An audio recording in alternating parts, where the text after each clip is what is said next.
Hello guys, good morning. Welcome to my YouTube channel creation of Mrinalini. কেমন আছেন সবাই? আশা করি সবাই খুব ভালো আছেন। তো সকাল সকাল ঝাড়ু দিয়েও লাগছো, আর এই পাশে অনেকগুলো প্লাস্টিক জমছে। তো ভাবলাম প্লাস্টিকগুলো বাইরে তো পোড়া দেন, কারণ রুমত প্লাস্টিকগুলো এতই ভর্তি হয়েছে যে ফ্যানের হাওয়াতে সব উড়ি এসে, আর মাঝে মাঝে আমি প্লাস্টিকগুলো ভর্তি হলে এমন করে পোড়া দেন আর কি। তারপরে যে কাম টাম শেষ করে গা পা ধুয়ে আসি। আজকে খুব মন করে শাড়ি পিন্দি, আর যেহেতু ওয়েদারটা সকাল থেকে ড্যাম হয়েছে, রোদ নাই, তো ভাবলাম শাড়িখান পিন্দি নেন, আর শাড়ি পিন্দি খুব ভালো লাগে।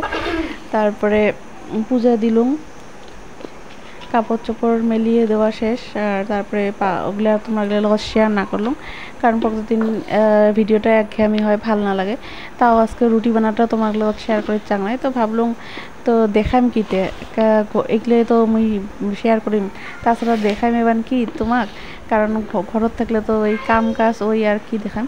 তো ভাবলাম করম, বোরিং লাগলে আর উপায় নাই। তারপরে এই যে রুটি বানাই লাগছং, প্রতিদিনের ডিউটি। তো রুটিটা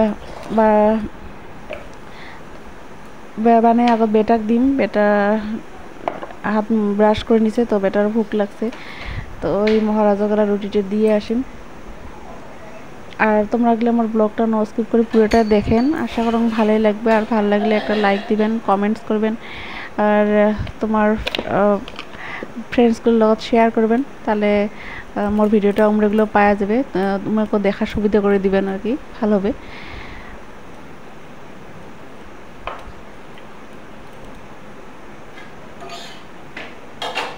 আগত রুটি বানার খুব ভয় খাইছং, যখন চিংড়িবেলাতে বাড়ির যখন বাবা বাজে বাজে রুটি বানার কাছে একদম সেই থ্যান থ্যানাইছং। রুটি খুব বেলা মাখা। তো মনে পড়ে মাঝে মাঝে এলা কত পরিবর্তন, বিয়ে হলে মানুষের কত পরিবর্তন হয়। এলা নিজের পছন্দটা পরে আগত ঘরের মানুষ কী ভাল পায় ওইটাই আগত দেখা লাগে। তো আমার হয়তো চিংড়ি মিশের অন্যর বিয়ের পরে আর কি অন্যের খুশিটা দেখতে দেখতে নিজের খুশিগুলো ভুলে গেছি, নিজের ভাল লাগা বেয়া লাগা সব ভুলে গেছি। যাই হোক, করার কিছু নাই। তারপরে এই যে রুটি টুটি বানা খাওয়া দাওয়া শেষ, অনেকক্ষণ পরে আরও আসলাম রুমত। তো রুমত আসি, রুমের অবস্থা খুব বেহাল, পেটা খেলাইছে আউলাইছে। তো সকালবেলা বিছনাটা ঝাড়ম নাই ঘুমের থেকে উঠি, মানে আজকে বা ঘরের কাম একদমই করং নাই। তো ওই জন্য ভাবলাম না, এলা যেহেতু আর কাম নাই, তো তার বেটা গা ধুয়ে দেওয়ার আগতে রুমটা সাফা করি না। তো এই যে বিছনা সব তুলি ছাড়ি ঠাড়ি পাড়ি নিলুম, আর পাশে ধোয়া বেডশিটগুলো সব বেলা ভিতরে রাখিয়েছং। মুই ধুয়ে দিয়ে গডরেজত রাখুন, যখন দরকার হয় তখন বাইর করে ফির পারেও। নাহলে কাপড় বাইরে থাকলে ধুলে হয়, আর ওই ধোয়া কাপড়টা লেট্রা হয়ে যায়, তার জন্যে। তারপরে দেখো এই যে হয়ে গেল রুম সাফা করা। তো বেটাক যান গা ধুয়ে আনবে, তারপরে দেখা যাক আর কী কাম থাকে, কী কী করো না করো সবটা তো তোমার শেয়ার করার চেষ্টা করি। তো ঠিক আছে,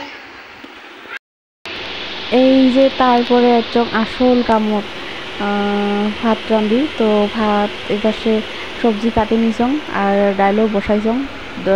একবারে দুইটা চুলে তাড়াতাড়ি রান্ধিছং, গরম নাই যদিও, তাড়াতাড়ি রান্ধি পেলে মানে ভাল লাগে।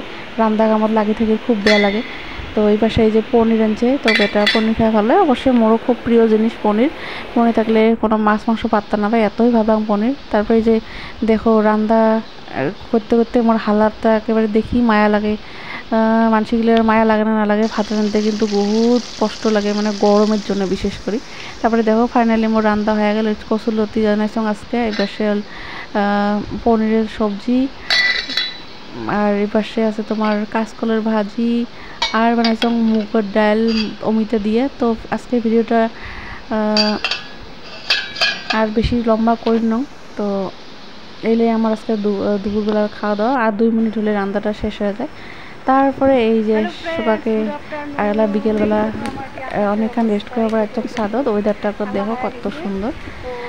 তো তার কথা কয়ে আসলাম, এই ভিডিওটা শেয়ার করতে আসলাম, বাট শেয়ার না করলাম। তো ভিডিওটি শেষ করলাম। Bye bye friends.